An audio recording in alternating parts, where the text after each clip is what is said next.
할렐루야. 오늘도 하나님 기뻐하시는 예배 드리기를 소망합니다. 우리 다 같이 자리에서 일어나서 함께 찬양할까요?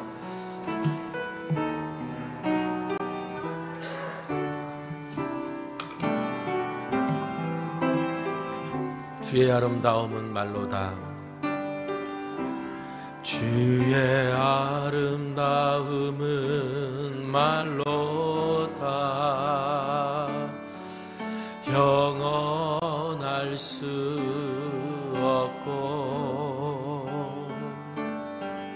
주님의 그 놀라우심은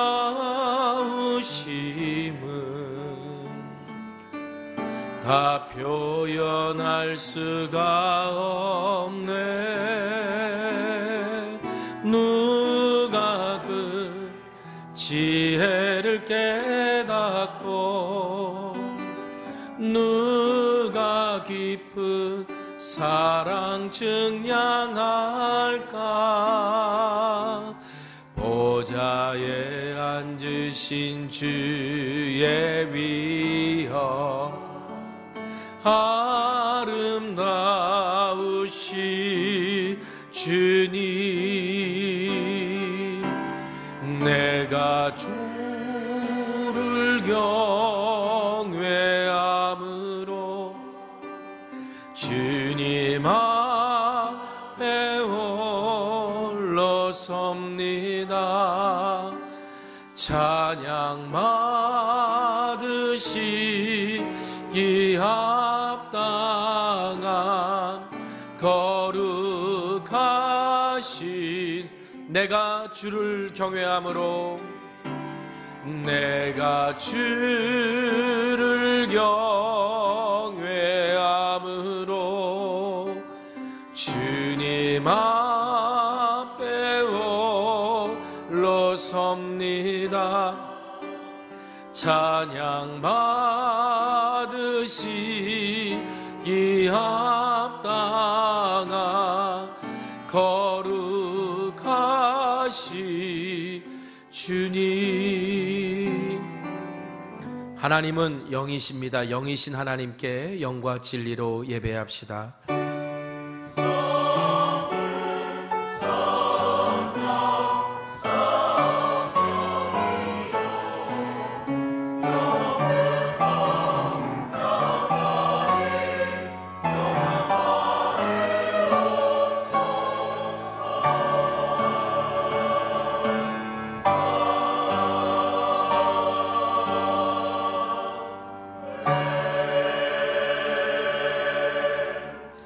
찬송가 15장 찬송하겠습니다.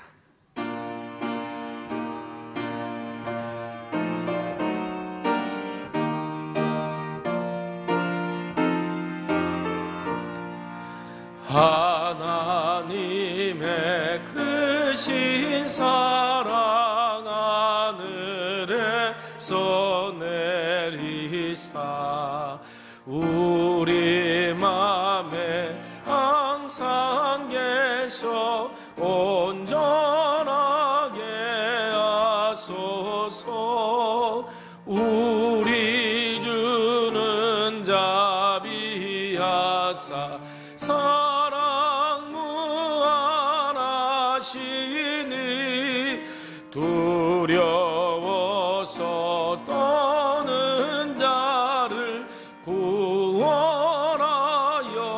주소서. 걱정 근심 많은 자를 성령 감화하시며 복과 은혜 사랑마다 평안하게 하소서. 처음과 끝이 되신 주님 항상 인도하셔서 유혹 받는 것을 속히 끊게 하소서. 전능하신 아버지여 주의 능력 우리 맘에 임하셔서 떠나가지 마소서. 주께 영광 항상 돌 사처럼 섬기며 주의 사랑 영영토록 찬송하게 하소서. 우리들이 거듭나서 흠이 없게 하시고 주의 크신 구원받아 온전하게 하소서. 영광에서 영광으로 천국까지 이르러 크신 사랑 감격하여 경배하게 하소서. 아멘. 사도신경으로 우리의 신앙을 고백합니다. 전능하사 천지를 만드신 하나님 아버지를 내가 믿사오며 그 외아들 우리 주 예수 그리스도를 믿사오니 너로 잉태하사 동정녀 마리아에게 나시고 본디오 빌라도에게 고난을 받으사 십자가에 못 박혀 죽으시고 장사한 지 사흘 만 죽은 자 가운데서 다시 살아나시며 하늘에 오르사 전능하신 하나님 우편에 앉아 계시다가 저리로서 산자와 죽은 자를 심판하러 오시리라. 성령을 믿사오며 거룩한 공회와 성도가 서로 교통하는 것과 죄를 사하여 주시는 것과 몸이 다시 사는 것과 영원히 사는 것을 믿사옵나이다. 아멘.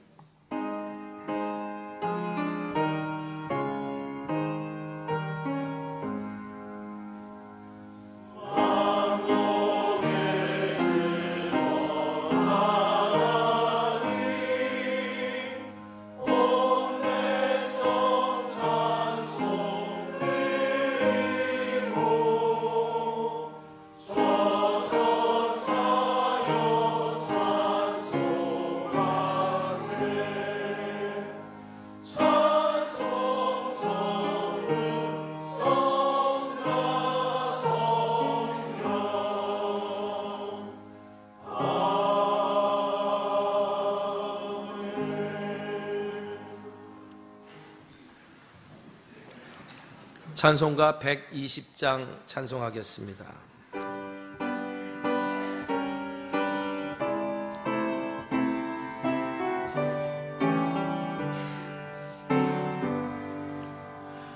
오 베들레헴 작은 곳 너 잠들었느냐. 별들만 높이 빛나고 잠잠히 있으니 저 놀라운 빛 지금 캄캄한 이 맘에 온 하늘 구름 비춘 줄 너 어찌 모르나. 온 세상 모든 사람들 잠자는 동안에 평화의 왕이 세상에 탄생하셨도다. 저 새벽별이 홀로 그 일을 아는 둥 밤새껏 귀한 그 일을 말없이 지켰네. 오 놀라우신 크신 하나님 큰 선물 주시니 주 믿는 사람 마음에 그 은혜 받도다. 이 죄악 세상 사람 주 오심 모르나 주 영접하는 사람들 그 맘에 오시네. 오 베들레헴 예수님 내 맘에 오셔서 내 죄를 모두 사하고 늘 함께 하소서. 저 천사들의 소식 나 기뻐 들으니 오 임마누엘 예수님 내 맘에 오소서.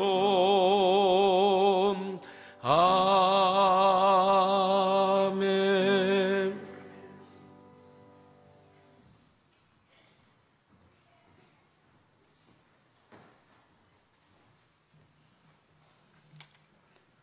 사랑과 은혜가 충만하시고 우리를 사랑하사 자비와 은총을 베풀어 주신 하나님께 찬송과 영광을 올려드립니다. 언제나 살아계시고 영광 받으시기에 합당하신 아버지, 이 땅에 평화의 왕으로 오셔서 참 소망과 구원자 되시고 임마누엘의 하나님으로 우리와 함께 하신다는 약속이 힘든 세상을 살아가는 우리에게 가장 큰 위로가 됩니다. 예수님이 세상에 오신 그 의미를 마음 깊이 새겨서 주님의 길을 따르며 주님 다시 오실 그날을 준비하는 교회가 되기를 기도합니다. 주님의 사랑이 우리 교회 안에 충만하게 임하게 하시고 예배를 통해 하나님의 성품을 실천하며 사랑으로 연합하여 성령이 교회들에게 하시는 말씀을 들으며 처음 사랑과 주를 향한 믿음을 굳게 잡고 끝까지 충성하여 주님께 잘했다 칭찬받는 교회가 되기를 기도합니다. 올 한 해 주님께서 베풀어 주신 은혜를 되돌아봅니다. 어느 것 하나 하나님의 은혜 아닌 것이 없음을 고백합니다. 성도들의 삶을 지켜주셨던 사랑과 연약한 우리를 품어주신 인자하심과 참고 기다려주신 주님의 한량없는 큰 사랑에 감사를 드립니다. 고통 중에 있는 성도와 가정을 돌보시고 은총을 베푸사 치료의 강손을 비추사 회복의 은혜를 베풀어 주시기를 기도합니다. 오직 한 분 살아계셔서 역사하시는 하나님의 능력만이 우리를 살리시고 고쳐주실 분임을 믿으며 간절히 기도합니다. 혼란과 갈등 가운데 있는 대한민국을 하나님께서 친히 다스려 주시고 우리의 교만과 탐욕과 우상 숭배의 제약을 회개하며 애통함으로 나아가오니 하나님 날개 그늘 아래 대한민국을 품어주시고 이 땅에 하나님의 정의와 공의가 강물처럼 흐르게 하시옵소서. 위종자들이 사랑과 화해의 마음으로 하나 되어 하나님의 뜻을 따르며 나라의 안정을 이루어 가도록 인도해 주시옵소서. 다음 세대인 청년들이 주님 안에서 희망을 발견하고 용기와 지혜를 얻어 하나님의 말씀으로 온전하고 거룩한 삶을 살아낼 믿음의 근력을 갖게 하옵소서. 오늘은 예수님의 탄생을 기념하는 성탄주일입니다. 성탄 축제를 통해 믿지 않는 친구들이 교회로 발걸음을 옮기게 하시고 한 번의 걸음이 평생의 걸음으로 이어지게 하시고 복음을 들을 때 마음의 문이 열리게 하시고 지금까지 내가 주인 된 삶에서 돌이켜 예수님께 내 삶의 주인의 자리를 내어드리게 하옵소서. 성탄 감사 예배와 다음 주 갈대상자 축제, 사역 축제, 당회와 구역회 등 모든 일정에 순조롭게 인도해 주시기를 기도합니다. 2025년을 준비하는 사역 축제에 성도들이 참여할 수 있도록 성령님 한 분 한 분의 마음으로 움직여 주셔서 하나님께서 주신 능력과 재능을 자원하여 예배를 섬기며 주님의 은혜, 주님 주시는 기쁨과 감사로 은혜를 나눌 수 있게 하옵소서. 말씀을 전해주시는 김인정 목사님께 능력과 지혜를 더하여 주시고 성령 충만하게 붙들어 주시옵소서. 진리의 말씀으로 모든 영혼이 살아나게 하시고 열매를 맺으며 항상 기뻐하고 기도하며 감사하게 하옵소서. 우리를 구원하신 예수님의 이름으로 감사하며 기도드리옵나이다. 아멘. 하늘에 계신 우리 아버지여, 이름이 거룩히 여김을 받으시오며 나라가 임하시오며 뜻이 하늘에서 이루어진 것 같이 땅에서도 이루어지이다. 오늘 우리에게 일용할 양식을 주시옵고 우리가 우리에게 죄 지은 자를 사하여 주신 것 같이 우리의 죄를 사하여 주시옵고 우리를 시험에 들게 하지 마시옵고 다만 악에서 구하시옵소서. 나라와 권세와 영광이 하나님께 영원히 있사옵나이다. 아멘.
우리 교회 소식 나누기 전에 먼저 우리 새 가족 환영하도록 하겠습니다. 우리 가족이 등록하셨는데요. 우리 진상열 형제님, 또 부인 되시는 정그린 자매님, 그리고 우리 자녀 진일애, 이렇게 같이 가족이 등록했습니다. 저 뒤에 앉아 계신 우리 박수로 좀 환영해 주셨으면 좋겠습니다. 반갑습니다. 네. 예배 후에 우리 새 가족실에서 뵙도록 하겠습니다. 우리 교회 소식 나누면요, 이제 이번 주 수요일 날이 성탄절입니다. 그래서 우리 성탄절, 예전에 성탄 전야에 많은 이렇게 축제들을 하고 발표회를 하고 했는데, 이제 오늘은 오랜만에 코로나 이후에 이제 오랜만에 우리 교회 학교 중고등부 또 청년들이 함께 성탄 축제를 준비했습니다. 오늘 3부 예배 마치고 1시 반부터 시작될 예정이고요. 우리 지하 아가페실 내려가면 따뜻한 차랑 빵이 준비되어 있으니까 조금 쉬셨다가 예배 끝나고 올라오시면 될 것 같습니다. 또 우리 성탄 새벽 예배 수요일날 오전 5시, 감사 예배는 오전 11시에 있다는 거 기억해 주시고요. 성탄 감사 예배 차량 운행 시간표는 주보 속지에 있습니다. 코스는 동일하고요. 시간만 변동된다는 거 기억해 주시기 바랍니다. 아까 영상에서 보았다시피 우리 교회는 다음 세대를 세우는 사역을 다 갈대상자 사역이라고 합니다. 그래서 이제 갈대상자 기도를 통해서 우리가 다음 세대를 함께 세우고 온 교회가 동역을 하는데요. 이번 주 금요일 날 저녁은 올해 마지막 갈대상자 기도회로 모일 예정입니다. 우리 자녀들과 함께 해주시고요. 우리 교회 모든 중직분들 다 함께 동참해 주셔서 우리 마지막 우리가 한 해를 마무리하면서 함께 감사 기쁨으로 예배하는 시간 됐으면 좋겠고요. 다음 주 주일날도 3부와 4부 예배는 통합하여 연합하여 드리고 갈대상자 축제로 진행될 예정입니다. 편지와 또 갈대상자 헌금 내시 아직 준비 못한 속회나 선교회는 꼭 참여해 주시길 부탁드리고요. 송구 영신 예배가 12월 31일 날 저녁 11시 예정되어 있습니다. 기억해 주시고, 그리고 그 주간에 바로 1월 1일부터 3일 저녁에 이른비 기도회가 신년부터 진행될 예정이니까 여러분 미리미리 준비해 주시면 감사드리겠습니다. 오늘까지 사역 축제, 사역 신청서 받습니다. 여러분 꼭 많이 함께 참여해 주시길 부탁드립니다. 다음 주일날 3부 예배 후에는 당회와 구역회가 있습니다. 당회는 한 해를 결산하고 새로운 임원을 세우고 하나님께 감사하는 시간이라면, 구역회는 새로운 한 해의 예산을 결정하고 우리가 함께 기도하는 시간이라 할 수 있을 것 같습니다. 우리 당회원 되시는 분들, 구역회 되시는 회원 되시는 분들 이어서 계속해서 진행되니까 꼭 참여해 주시길 부탁드리고요. 주보 속지에 보시면 우리 속회 소그룹 참여 신청서가 있습니다. 우리 교회는 속회 중심으로 돌아가고 속회 중심으로 양육하고 사역하는 교회인데, 아직 내가 속회에 참여하지 못하신 분들은 여기다 신청서에 써서 기입해서 내주시면 우리가 내년도 속회 편성을 하면서 함께하는 그런 시간 드릴 예정입니다. 그리고 바로 뒤에 넘겨보시면 매일 성경 묵상집 있습니다. 매일 성경집 묵상집 교회에서 좀 많이 지원해서 연 구독료 24,000원으로 그렇게 지원하고 우리 교회별로 특별히 제작했으니까요. 여러분들이 함께 커피 몇 잔 아끼면 이제 주변 사람들에게도 나눠드릴 수 있고, 1년 동안 우리 교회가 매일매일 새벽마다 이 말씀 가지고 함께 나누고, 홈페이지 들어가면 그 말씀 나눈 것들이 있고요. 주일 설교도 매일 성경에 따라 흐름에 따라 계속 나가기 때문에 1년 내내 함께 말씀 가지고 묵상하면서 오실 수 있을 겁니다. 그러니까 여러분들 신청해 주시면 될 것 같고요. 초막절 성경 통독 기도회 신약 성경 통독하신 분들 68분 계시는데, 그분들은 이제 한 달 첫 번째 거는 저희가 선물로 드리도록 했어요. 그래서 그분들은 2만 원만 입금하시면 될 것 같습니다. 자, 오늘 시간 서로 축복하는 시간 갖도록 하겠습니다. 오늘 우리 중고등부 우리 친구들이 오늘 올라와서 같이 예배 드리는데요. 우리 함께 좀 축복하는 시간. 우리 청년들도, 사부 예배 드리는 청년들도 함께 많이 와 있습니다. 우리 함께 서로 축복합시다. 당신은 하나님의 언약 안에 있는 축복의 통로. 당신은 하나님의 언약 안에 있는 축복의 통로. 당신을 통하여서 열방이 주께 돌아오게 되리. 우리 다시 한번 축복할까요? 당신은 하나님의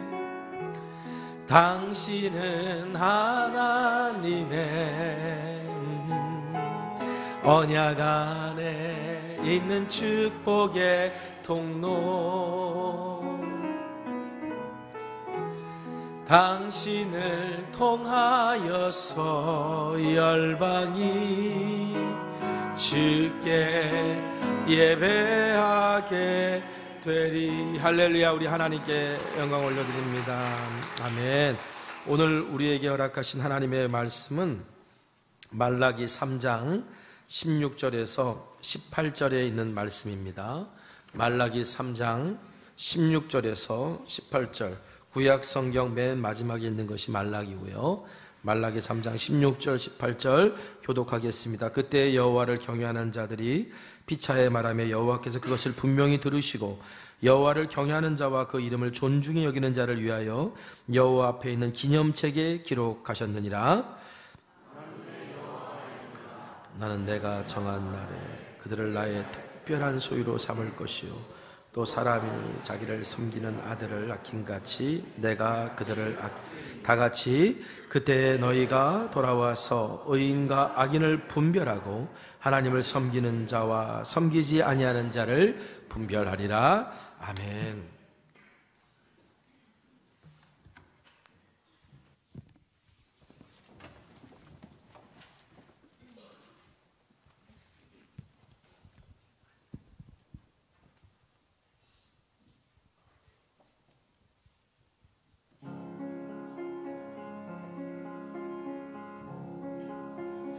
거룩한 밤 별빛이 찬란한데 거룩하신 우리 주 나셨네. 오랫동안 죄악에 얽매여서 헤매던 죄인 위해 오셨네. 우리를 위해 속죄하시려는 영광의 아침 동이 턴하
주님께서 죄사슬 들으시니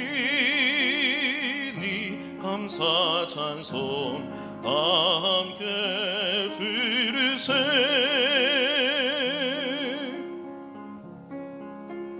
주 복음은 사랑과 평화로다. 우리도 이 사랑을 나누세. 영광의 찬송 함께 부르면서 거룩한 주의 이름 높이세.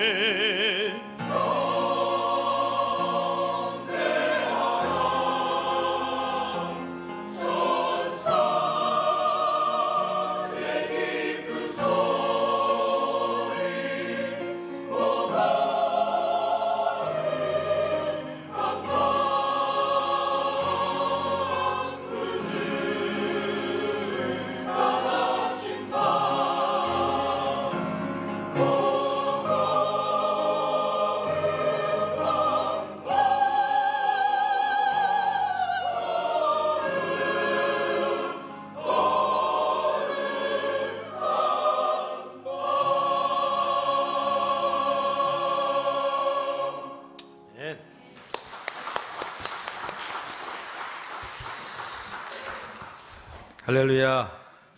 강림절 마지막 주일입니다. 우리가 지금까지 희망과 평화와 기쁨을 주제로 여러분들과 함께 말씀을 나눴습니다. 희망은 하나님으로부터 오는 겁니다. 그래서 사도 바울이 로마서 5장 13절 말씀에 소망을 주시는 하나님께서 믿음에서 오는 모든 기쁨과 평화를 여러분에게 충만하게 주셔서 성령의 능력으로 소망이 여러분에게 차고 넘치기를 바랍니다 라고 이렇게 말했습니다.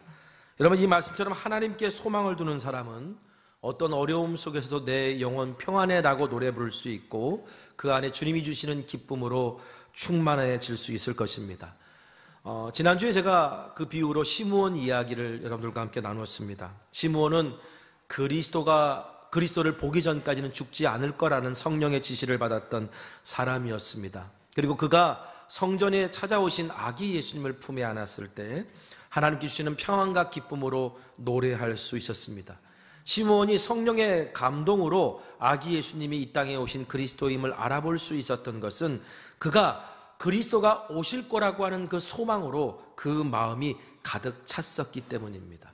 여러분, 시므온이라는 사람 이야기를 여러분들과 함께 이제 나누고 또 다음 주 성탄 감사 예배 때도 시므온 이야기를 여러분들과 함께 나누려고 하는데, 시므온 이야기를 이렇게 하다 보니까 떠오른 사람이 갑자기 있어요. 이게 이제 언어 유희 같은 건데요. 시므온, 그러니까 시무원 생각나서 시무원 이용도 목사님이라고, 시무원 호입니다. 그리고 이용도라고 하는 목사님은 일제강점기 시대 때 감리교 목사님으로 되게 짧은 인생을 살았지만 한국교회에 아주 강력한 인상과 영향력을 남겼던 그 목사님이시거든요. 시무언이라는 그 호의 이름의 뜻이 뭐냐면 때에 맞는 말이다 라는 뜻이에요. 그러니까 당신이 하나님께서 그 시대에 주신 말씀을 선포하는 예언자로서 살겠다라고 하는 그 다짐을 가지고 당신의 이름의 호를 시무언이라고 했던 겁니다. 그 목사님은 그 말씀대로 한 개인의 회심뿐만 아니라 한국교회의 갱신, 그리고 고난 속에 있었던 민족 속에 하나님의 뜻을 이루고자 애썼던 그런 목사님이셨는데요. 그 목사님이 여러 글들을 남겼는데 성탄에 관한 글도 남겼어요. 1927년 성탄 전야입니다. 성탄 전야에 마음구유라고 하는 시를 쓰셨는데요. 짧은 시니까 제가 소개해 드릴게요. 마음구유. 베들레헴 작고 추한 말구유를 허물지 않으시고 거기 나신 예수님이여, 나의 작고 추한 마음구유의 탄생 좌정하시옵소서. 2000년 전 예수님께서 마구간 추한 그 말구유에 누이셨던 것처럼 이미 이 땅에 오신 그리스도도 성탄을 기념할 때마다 우리의 마음 구유에 임하셔서 우리에게 희망과 평화와 기쁨을 가져다 준다라고 하는 그런 시의 고백일 거예요.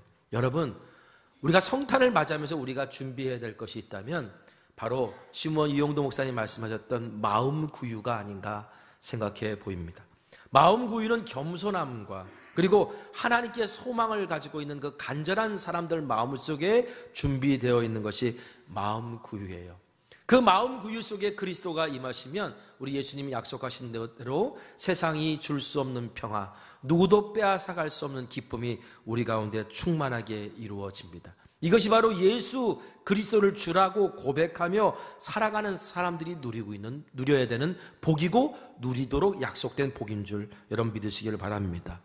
여러분, 오늘 저와 여러분 가운데 그리스도가 임하셨고 그래서 희망과 평화와 기쁨이 활활 타오르고 있습니까? 안타깝게도요, 때로는 우리의 믿음이 바람에 흔들리는 촛불처럼 위태로울 때가 있어요.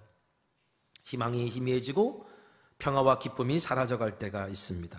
그렇다면 오늘 우리가 흔들리지 않는 믿음으로 희망과 평화와 기쁨이 어떻게 우리 마음속에서 활활 타오를 수 있을까요? 오늘 강림절 네 번째 기다림초를 켰습니다. 그리고 이 네 번째 초의 주제는 사랑인데요.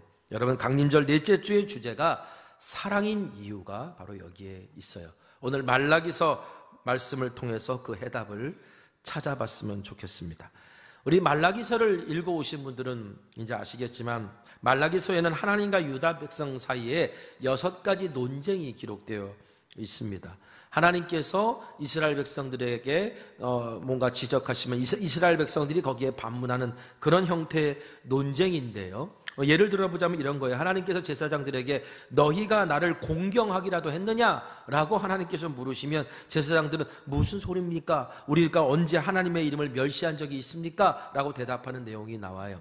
그들은 자신들이 흠이 많은 제물을 드리고 형식적인 예배를 드렸음에도 불구하고 하나님 앞에 그렇게 당당하게 말했던 거예요. 오죽했으면 하나님께서 말라기 1장 10절에 보면 이렇게 말씀하세요. 너희 가운데서라도 누가 성전문을 닫아 걸어서 너희들이 내 제단에 헛된 불을 피우지 못하게 하면 좋겠다. 야, 너희들이 그런 예배를 드려놓고 지금 나한테 예배 드렸다고 말하느냐? 차라리 누가 성전문을 걸어 잠가서 예배를 못하게 했으면 좋겠다라고 하나님이 말씀하실 정도로 제사장들이 그 당시 예배가 하나님 앞에 다 무너져 있었음에도 불구하고 그들은 알지 못했어요. 또 하나님께서 유다 백성들에게 너희들이 말로 나를 괴롭혔다 이렇게 말하니까 유다 백성이 평소에는요, 주님께서 악한 일을 하는 사람을 좋게 보시고 주님께서 오히려 그 사람들을 더 사랑하신다 이렇게 말라기 2장 17절 말씀에 말하면서 공의롭게 재판하신 하나님이 어디에 계시는가 평상시에 그렇게 말을 막 해놓고도 하나님께서 야 너희들이 말로 나를 괴롭혔다라고 말하니까 백성들이 하는 말들이 우리가 어떻게 주님을 괴롭혔습니까? 우리가 언제 주님을 말로 괴롭혔습니까? 이렇게 반문하는 내용이 나와요. 또 하나 예를 들어 보자면요, 오늘 본문 바로 앞에 나와 있는 이야기인데요, 하나님께서 이스라엘 백성, 유다 백성들에게 너희들이 불손한 말로 나를 거역하였다라고 하나님께서 그렇게 말씀하시니까 유다 백성들이 평상시에 하나님을 섬기는 건 헛된 일이고, 우리 말라기 3장 14절 15절이에요. 그의 명령을 지키며 죄를 뉘우치고 슬퍼하는 것이 무슨 유익이 있단 말인가? 이제 보니 교만한 자가 오히려 보이고 악한 일을 하는 자가 번성하며 하나님을 시험하는 자가 재앙을 면한다.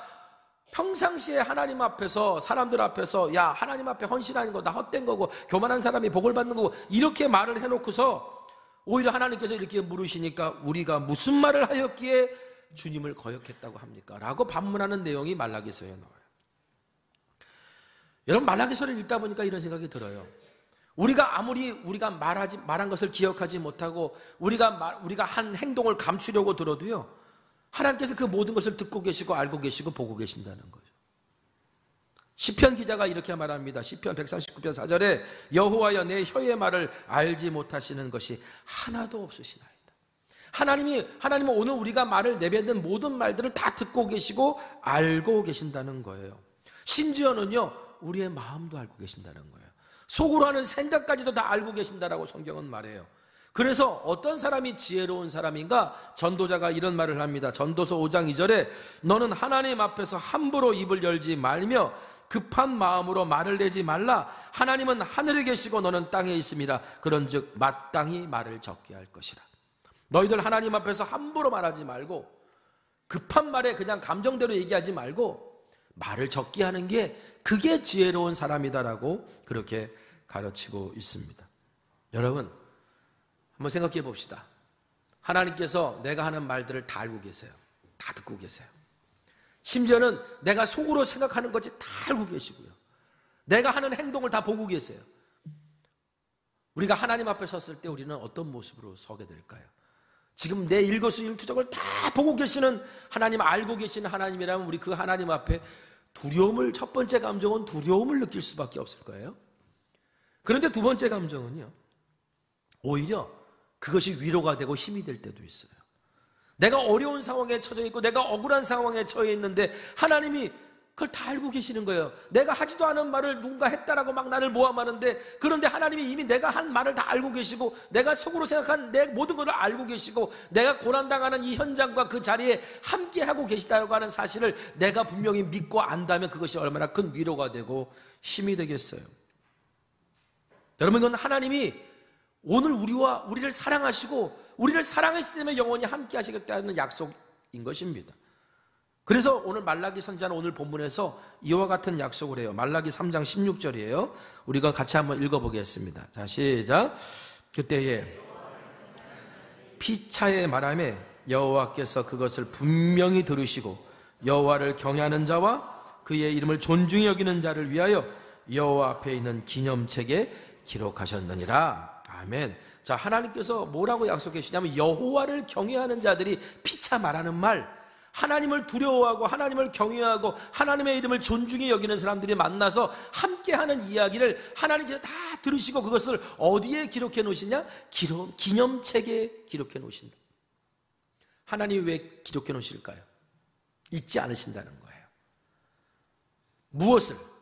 믿음의 사람들이 모여서 어려운 상황 속에 있음에도 불구하고 믿음의 언어로 감사하는 말을, 내가 힘들고 어려운 상황에 던져뒀는데 그럼에도 불구하고 하나님의 뜻이 있겠지, 하나님이 오늘 나를 선한 길로 인도하시겠지, 하나님이 그래도 여기까지 인도하신 분은 하나님이시라고 감사와 찬송을 하는 사람들의 말을 하나님은 다 기억하시고 그걸 기념책에 기록해 놓으신다고요. 또 생명을 살리는 언어로 하나님의 이름을 높이는 사람들의 말을 하나님이 다 기억하고 기념책에 기록해 놓으신다고요. 여러분, 오늘 우리가 살고 있는 이 시대가 칼과 창으로 사람을 찔러 죽이는 것보다 말로 사람을 죽이는 일들이 얼마나 많아요. 죽이는 말이 있고요, 살리는 말이 있어요. 하나님의 사람들은 살리는 말을 하는 사람들입니다. 하나님께서 그리스도인들에게 주신 복의 약속은 우리로 하여금 세상이 복받는 사람, 축복받는 사람이 되라고 했지 않았습니까? 하나님의 백성들의 입에서 나오는 말은 축복의 메시지가 되어야 되는 거고요, 살리는 언어가 되어야 된다는 거예요. 하나님께서는요, 오늘 우리의 그런 말들을 다 기억하시고 기념책에 기록해 놓으신다는 거예요. 한번 생각해 봤으면 좋겠어요. 여러분 평소에 어떤 말을 하고 사십니까? 믿음의 말을 하십니까? 믿음 없는 말을 하십니까? 불평과 원망을 합니까? 아니면 감사의 말을 하십니까? 죽이는 말을 하며 삽니까? 살리는 말을 하며 삽니까? 여러분, 우리의 말이 하나님 앞에서 기억된다는 걸 잊지 않고 생명을 살리는 언어, 감사의 언어가 하나님의 기념책에 기록되는 저와 여러분 되기를 간절히 소망합니다. 우리 하나님은 우리의 모든 말과 행실을 다 기억하세요. 그러면서 그 기억하시면서 왜 기록해 놓으셨냐면 하나님이 그러한 사람들에게 주시는 약속이 있기 때문에 하나님께서 기록해 놓으신 거예요. 그 약속이 뭘까? 말라기 3장 17절 18절입니다. 우리 한번 같이 읽겠습니다. 자, 시작. 만군의 여호와가 이르노라. 나는 내가 정한 날에 그들을 나의 특별한 소유로 삼을 것이요, 또 사람이 자기를 섬기는 아들을 아낌같이 내가 그들을 아끼리니, 그 다음에 그때에 너희가 돌아와서 의인과 악인을 분별하고 하나님을 섬기는 자와 섬기지 아니하는 자를 분별하리라. 아멘. 하나님이 너희를 나의 특별한 소유로 삼겠다. 여러분, 소유라는 말을, 나의 소유라는 말 제가 여러 번 설명드렸어요. 소유라는 단어가 히브리어로는 세골라인데, 이 세골라가 뭘 의미하는 거냐면 보물이란 뜻이에요. 보물.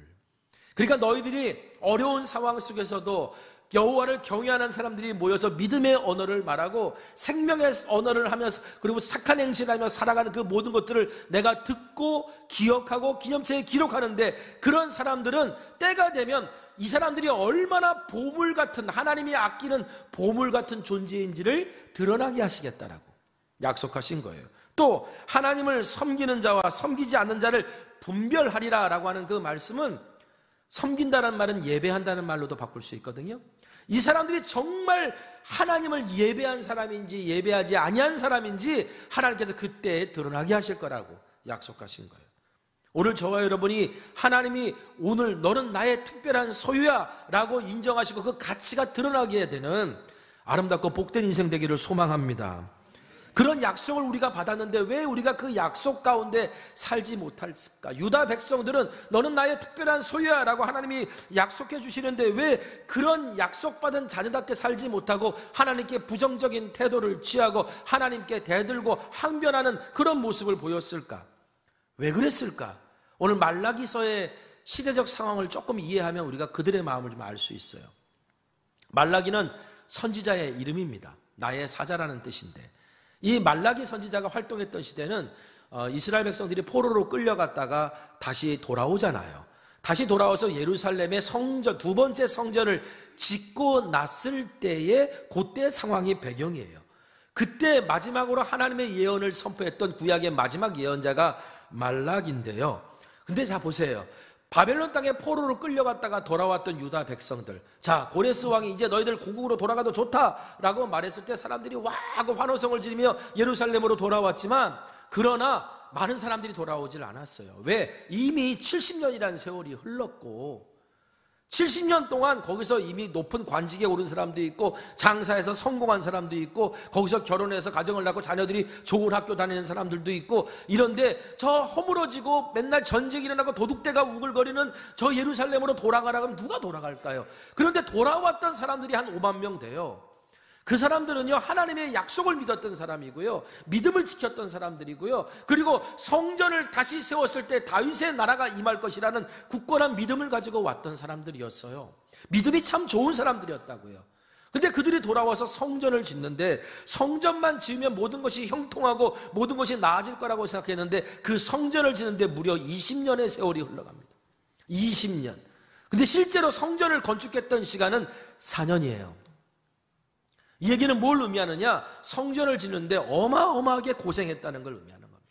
수없이 성전 공사가 중단되고 그리고 거기에 대한 방해와 해방이 있고 그럼에도 불구하고 그들이 선지자의 메시지에 다시 정신을 차리고 일어나 예루살렘 성전을 지었다고요. 간절한 기대를 가지고 예루살렘 성전을 20년 만에 완공했을 때 그들이 얼마나 기뻤고 얼마나 감격스러운 예배를 드렸겠어요.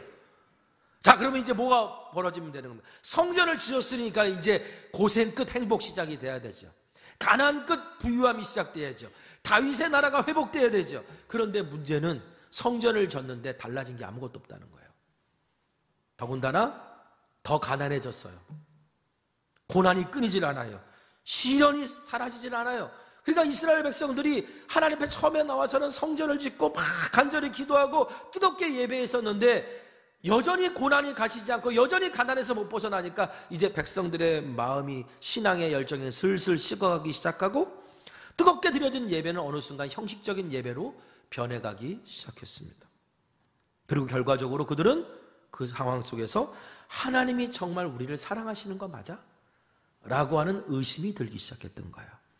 여러분, 말라기에서 6가지 하나님과 부딪히는 논쟁이 일어났었던 그 시작이 무엇이었냐면요, 바로 첫 번째 논쟁이 시작된 거예요. 첫 번째 논쟁이 뭐냐면 말라기 1장 2절에 내가 너희를 사랑하였노라 라고 하나님께서 말씀하셨더니 유다 백성들이 뭐라고 말하냐면 주께서 어떻게 우리를 사랑하셨습니까?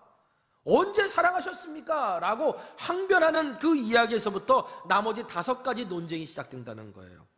여러분, 내가 하나님이 나를 사랑하신다는 걸 분명히 믿고 있는 그 관계라고 한다면요, 오늘 나의 삶에 어려움과 막 이런 일이 있을 때 그래도 하나님이 나를 사랑하시니까 우리 예수님이 소개하셨던 것처럼 우리 하늘에 계신 우리 아버지는 자식에게 좋은 걸 주기를 원하시는 아버지다 라고 하는 그 소개를 받았으니까 내가 비록 어려운 상황에서도 하나님이 나를 사랑하시니 지금 이 어려운 상황에서도 하나님 만들어 가시는 길이 있겠지라고 그 하나님을 신뢰하고 찾을 거 아니에요. 자녀가 부모가 나를 사랑하는 줄 알아요. 부모가 나를 호되게 꾸짖었어요. 그러면 당연히 그때는 감정도 상하고 마음도 상하죠. 그러나 알아요. 부모가 나를 사랑해서 한 거라는 걸. 그것이 오히려 그래서 부모와 자녀 간에 더 가까워지는 계기도 돼요. 여러분, 우리가 서로가 서로를 향해서 사랑하고요, 서로 신뢰하는 마음이 있어요. 서로 신뢰하는 마음인데 누군가 옆에 지나가다가 어떤 말을 좀 지적을 했어요. 그러면 신뢰하는 마음이 있는 사람이 나를 지적을 했을 때 아, 저 사람이 그래도 나를 사랑하고 나를 위해서 하는 말이지 라고 감정은 상해도 한 번 더 생각하고 좋은 쪽으로 생각하려고 그러잖아요. 그런데 보세요, 저 사람이 나를 사랑한다고, 저 사람이 나를 믿는다고 하는 그 관계가 없어요. 그런데 그런 사람이 한마디 던지면 감정이 상하고 그래서 싸움이 일어나는 거예요. 하나님과 우리의 관계도 똑같아요. 하나님이 나를 사랑하신다라고 하는 믿음이 분명하면요, 어려움과 고난이 찾아왔어도 하나님이 나를 사랑하시는데, 그런데 그 하나님, 사랑하신 하나님이 나에게 주신 것이 이것이라면 여기서 좋은 게 뭘까, 그 뜻을 찾게 되고요, 그리고 또 때로는요, 감당할 만한 시험이겠지라고 생각하며 하나님께 달려가서 하나님과 그 고난이 오히려 친밀한 관계를 만들어내는 계기가 돼요. 그런데 하나님이 나를 사랑하신다는 믿음이 없는 사람들은요, 그런 어려움과 시험이 찾아오면 어떤 생각을 갖겠습니까? 하나님 나를 사랑하시지 않아서 나에게 징벌하고 채찍질하고 고통을 주는 거야, 이렇게 받아들이지 않겠어요? 유다 백성들은요, 하나님이 자신을 사랑한다는 사실을 믿지 못했어요. 그래서 사사건건 하나님 앞에서 하나님은 악인을 더 사랑하시는 것 같아? 하나님은 교만한 사람 복을 더 주시는 것 같아? 이러면서 하나님 앞에 나와 예배하는 것도 흠 없는 제물을 드려야 되는데 흠이 가득한 제물을 하나님 앞에 드리면서 예배 드렸다고 생각하고요. 이런 모습을 그들이 보였다는 거예요. 여러분, 오늘 이 이야기는 우리에게 신앙적으로 중요한 교훈을 가져다 줍니다. 하나님의 사랑을 온전히 신뢰하는 것이야말로 우리의 믿음의 기초가 된다는 거고요. 흔들리지 않은 믿음의 시작이 된다는 거예요. 유다 백성은요, 하나님의 사랑을 의심했어요. 그런데 하나님은요, 유다 백성을 향한 하나님의 사랑을 거두신 적이 단 한 번도 없어요. 말라기서 3장 6절에 나 여호와는 변하지 아니하나니 그러므로 야곱의 자손들아 너희가 소멸되지 아니하리라. 하나님은 변하지 않는 신실하신 하나님이다. 근데 야곱의 자손들인 너희들은 소멸되지 아니하리라. 여러분, 이 말은 그냥 문자 그대로 읽으면요, 하나님이 너희를 사랑하니까, 그러니까 야곱의 자손들 너희들은 망하지 않을까, 이렇게 읽을 수도 있어요. 그런데 하나님이 유다 백성들을 왜 야곱의 자손이라고 불렀는지를 생각해 볼 필요가 있어요. 야곱이라고 하는 이름 뜻은 스스로 속이는 자예요. 속이는 자. 야곱은요, 아버지의 사랑을 못 받은 사람이었어요. 그래서 아버지에게 인정받기를 원했고요. 그래서 인정받으려고 뭔 짓이든지 다 했던 사람이에요. 그래서 결국 아버지를 속였고 형을 속였고 외삼촌 라반을 속였어요. 그렇게 해서라도 인정받고 복받고 사랑받기를 원했던 아들, 그게 야곱이에요. 하나님께서 왜 유다 백성을 야곱의 자손이라고 불렀을까요? 야곱의 자손아, 야곱아, 너는 여전히 야곱으로 살고 있구나. 여전히 사랑받기를 갈구하면서 살고 있구나 라고 하나님께서 유다 백성들에게 말씀하신 거예요. 여러분, 하나님이 왜 야곱을 사랑하셨을까요?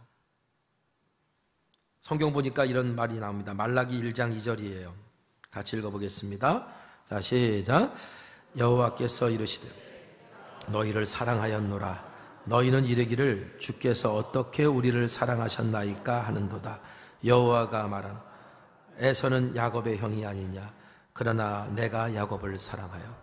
아니, 언제 하나님 날 사랑하셨습니까? 라고 유다 백성이 물었을 때 하나님이 야곱의 자손아 유다 백성들에게 뭐라고 말씀하세요? 너의 형이 에서가 아니냐. 그런데 내가 야곱을 사랑했다. 여기서 하나님이 야곱을 사랑한 이유를 발견할 수 있나요? 없어요. 야곱이 사랑받을 자격이 있어서 하나님이 야곱을 사랑한 게 아니에요. 하나님이 야곱을 사랑한다고 선택하신 것은 그 이유를 찾을 수가 없어요. 이유를 찾을 수 없기 때문에 오늘 우리는 그걸 뭐라고 말하냐면 은혜라고 말하는 거예요. 저와 여러분이 사랑받을 자격이 있어서 하나님이 오늘 우리를 사랑하신 게 아니에요. 그냥 은혜로 사랑하시기로 결정하신 거예요. 야곱이라고 불린 유다 백성은요, 하나님의 그 사랑을 믿질 못했어요. 그래서 자기들이 자격이 있어서 자기들이 선민이 됐고, 자격이 있어서 하나님 날 사랑하신다고 생각했는데, 그런데 어느 순간 보니까 내게 고난이 오고 어려움이 오고 일을 해도 풀리지가 않고 막 이런 일들이 벌어지고 나니까 내가 자격이 없어? 내가 하나님을 사랑받을 자격이 없는 존재야? 하나님 나를 사랑하시지 않는 거 아니야? 라고 하는 의심이 들었던 거예요. 결과적으로 하나님의 사랑을 믿지 못했던 유다 백성들의 믿음은 흔들렸어요. 사도 바울은요, 이런 신앙을 어린아이 같은 신앙이라고 말해요.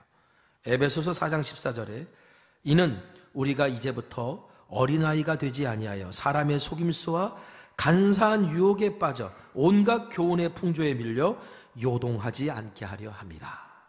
어린아이 같은 신앙의 특징은 요동치는 거예요. 무엇에?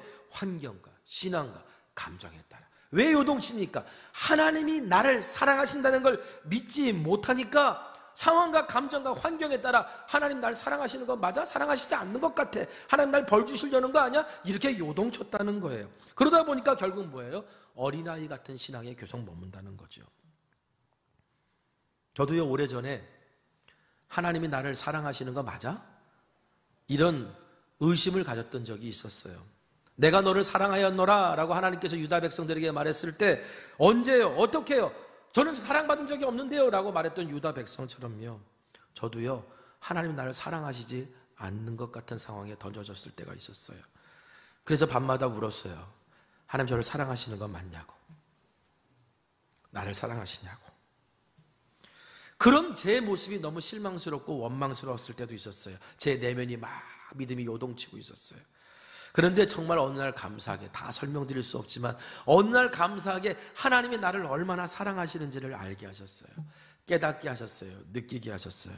놀라운 사실은요, 하나님이 나를 사랑하신다는 게 믿어지니까요, 그 다음부터 제 삶의 변화가 시작되는 거예요. 변하지 않던 제 삶이 변하기 시작했어요. 힘들었던 목회가 바뀌기 시작했어요. 열매 맺지 못했던 삶에 열매가 맺혀지기 시작했어요.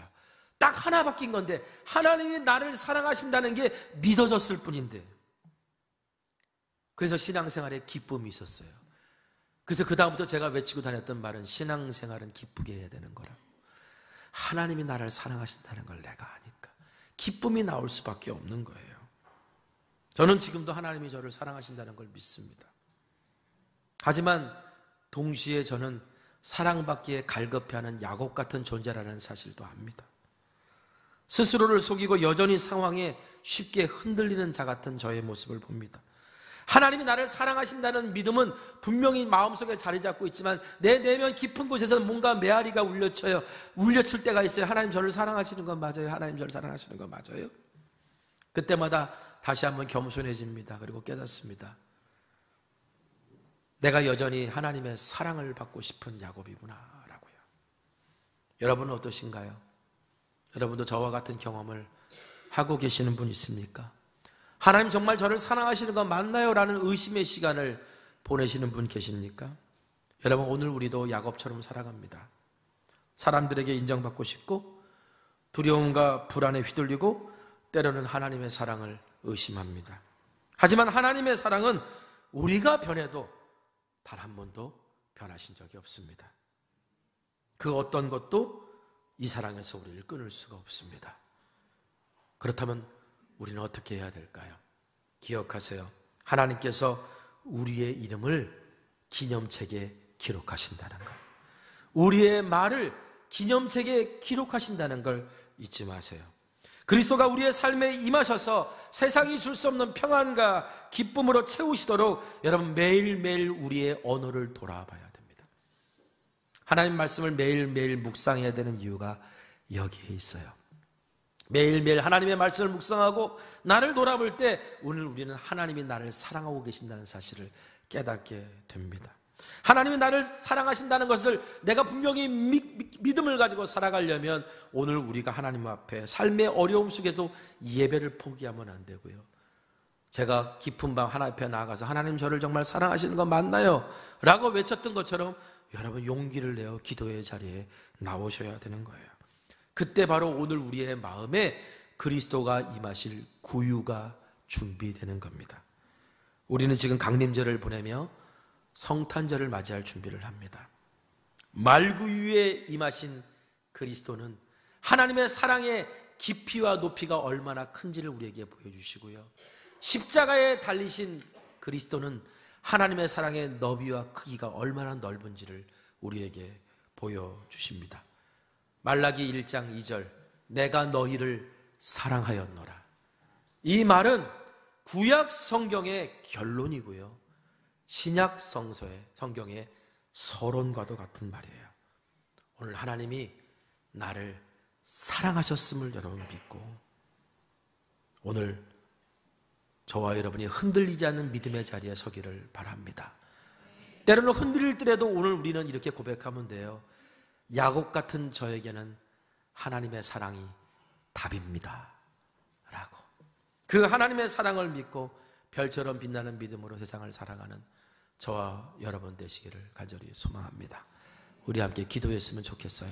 우리 함께 기도할 때 하나님, 여전히 나는 하나님의 사랑을 필요로 하는 야곱 같은 존재입니다. 그러나 하나님이 나를 사랑하심을 믿기에 굳건한 믿음 가운데 서기를 원합니다. 흔들림 없이 나아가길 원합니다. 어려운 상황 속에서도 믿음의 언어로 감사하고 생명을 살리는 언어로 하나님의 이름을 높이는 자의 말들을 우리 하나님이 당신의 기념책에 기록해 놓으신다고 하셨습니다. 오 하나님, 오늘 내가 그런 하나님을 사랑받는 자녀답게 그런 말들을 하며 살아가고 그런 행실로 하나님께 영광 돌린 자 되게 해달라고 우리 다 같이 기도했으면 좋겠습니다. 기도하겠습니다. 거룩하신 아버지 하나님, 감사합니다. 나를 변함없이 사랑해 주시는 하나님, 내가 너를 사랑하였노라. 하나님이 우리에게 이렇게 말씀하셨지만 하나님 언제 사랑하셨습니까? 지금 내게 주어진 이 상황이 하나님 사랑하시는 건 맞습니까? 라고 따지고 항변하는 우리의 모습이 없는지 돌아봅니다. 하나님이 나를 얼마나 사랑하시는지 내가 안다면 오늘 내게 주어진 이 자리에서 이 고통을 가지고 하나님 앞에 가지고 나아갑니다. 아버지, 답이 없는 삶 속에서 하나님께 길이 있음을 가지고 나아갑니다. 좋은 거 주시는 하나님이 무엇인지 깨닫고 하나님이 내게 주신 것을, 좋은 것을 찾아갑니다. 오 하나님 아버지, 그 사랑을 내가 알고 그 사랑 가운데 거하며 하나님의 은혜 가운데 살아가는 주님의 자녀 되게 하여 주시옵소서. 오 주님, 그렇게 위로해 주시고 하나님의 사랑받는 자녀답게 흔들림 없는 모습으로 주님의 날을 맞이할 수 있도록 주여 허락하여 주시옵소서. 예수님의 이름으로 기도했습니다. 아멘. 우리 말씀 기억하면서 결단에 찬양할까요? 주보에 악보 있습니다. 주만 바라볼지라 하나님의 사랑을 사모하는 자, 하나님의 사랑 사모하는 자, 하나님의 평안을 바라보는 자, 너의 모든 것 창조하신 우리 주님이 너를 얼마나 사랑하시는지 하나님께 찬양과 경배하는 자, 하나님의 선하심을 닮아가는 자, 너의 모든 것 창조하신 우리 주님이 너를 자녀 삼으. 우리 다 같이 일어나 찬양합시다. 하나님 사랑의 눈으로, 하나님 사랑의 눈으로 너를 어느 때나 바라보시, 하나님 인자한 귀로서 언제나 너에게 기울이시니 어두움에 밝은 빛을 비춰주시며 너의 작은 신음에도 응답하시니 너는 어느 곳에 있든지 주를 향하고 주만 바라볼지라, 주만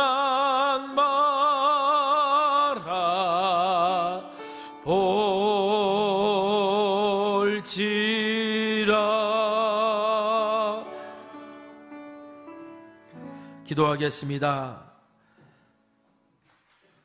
나를 사랑하시는 하나님, 그 사랑은 지금도 단 한 번도 변함이 없이 우리를 향해 있음을 주님 고백합니다. 그러나 오늘 우리의 믿음이 세상의 풍파와 나의 흔들리는 감정에 흔들릴 때가 있습니다. 그래서 평화와 기쁨이 희미해져 갈 때가 있습니다. 그럴 때 오 하나님, 하나님이 나를 분명하게 사랑하신다는 그 믿음의 고백이 우리 가운데 나올 수 있도록 나를 사랑하시는 하나님 앞에 나아갈 수 있는 용기를 더하여 주시옵소서.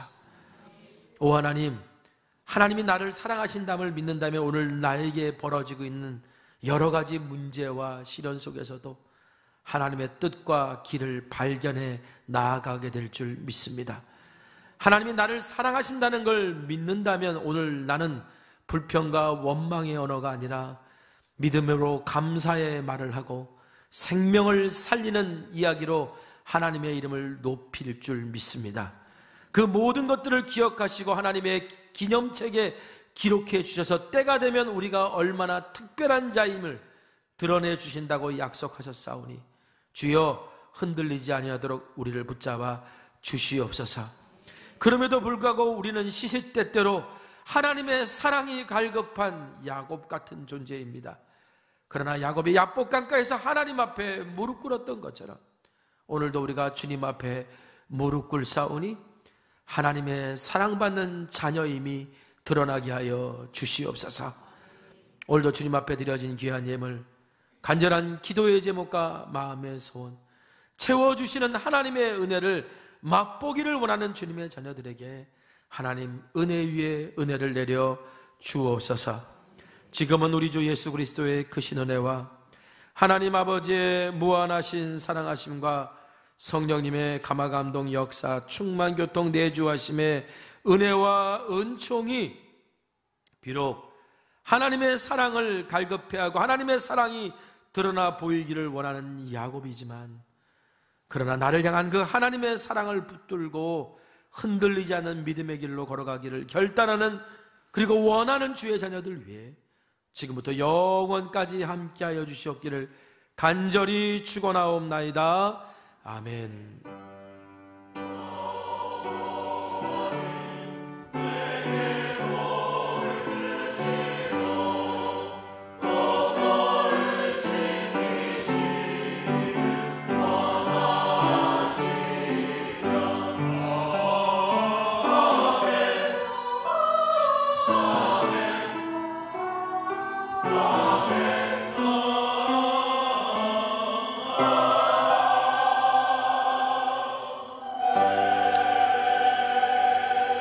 찬양하겠습니다. 오늘 말씀 기억하면서 오늘 우리 가운데 임한 하나님의 나라가 오늘 나의 가정과 나의 일터와 이웃에게까지 흘러가기를 우리 함께 찬양했으면 좋겠습니다. 이곳에 임하신 하나님 나라.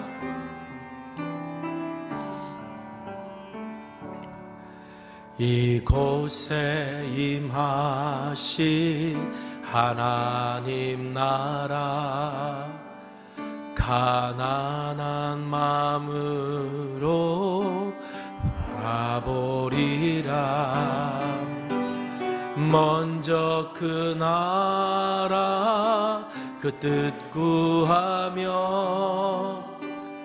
나의 삶 드리리.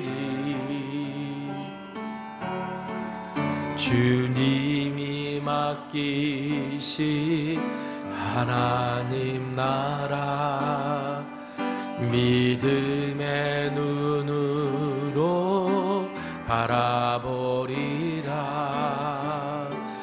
하늘의 뜻이 이 땅 가운데 완성될 그날까지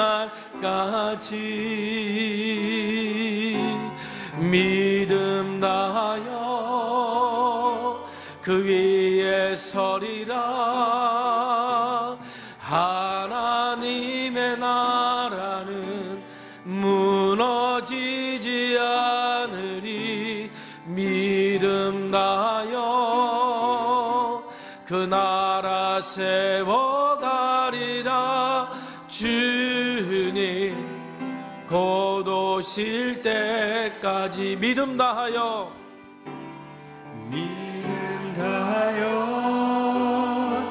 그 위에 서리라.